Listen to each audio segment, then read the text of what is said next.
The millennial and the generation before that of the country has witnessed a significant shift into the communication industry. There were days when a normal call required walking down the street and reaches to a PCO booth.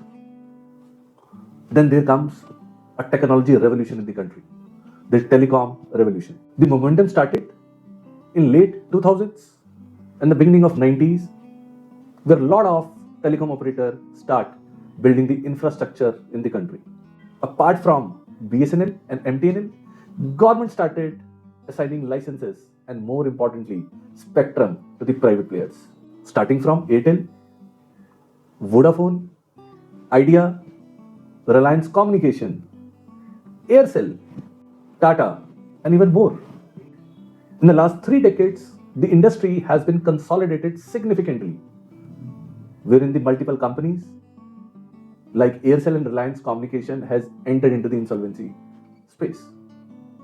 The Vodafone and Idea got merged and still struggling to generate adequate cash flows and hustling for survival as well as revival.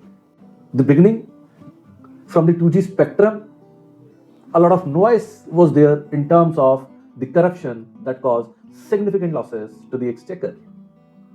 And from 2G, right now we are talking about the satellite network, which has been recently launched by the Starlinks in India. All these telecommunication industries work on a license given by the government authorities, specifically the TRAI, Department of Telecommunication, to utilize the spectrum, the natural resource of the country. The rights were given for a particular period of a time. Now, the point arises in front of the Supreme Court in the recent case whether such spectrum which has been allotted to a particular telecom operator belongs to them as an asset for a right to operate for a defined period of a time, or the spectrum, these rights, are the natural resources and cannot be sold, transferred, or revived by this telecom operator under the insolvency law.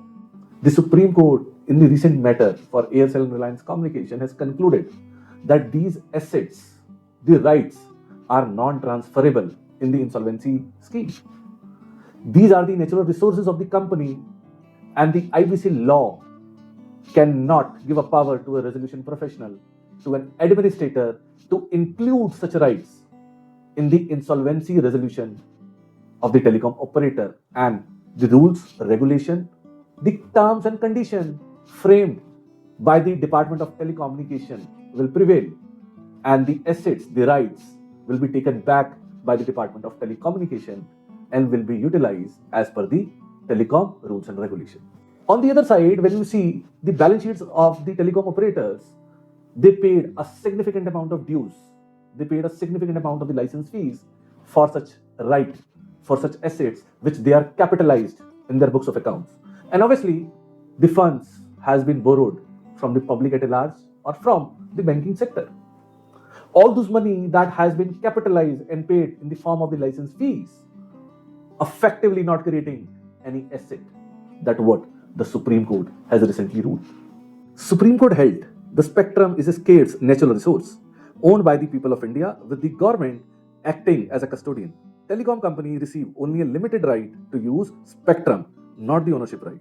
Since the insolvency applies only to the assets actually owned by the corporate debtor, spectrum cannot form part of the insolvency estate. This overturns the assumption that the spectrum could be monetized like any other asset, and the revival amount, the resolution plan amount, the amount that the acquirer will be offering to the creditor will end up to be on lower side, as a very critical and significant asset has already been moved, has already been ordered to be taken out of the telecom operator. I hope you like this video. Do share your comments in the section below. Thank you.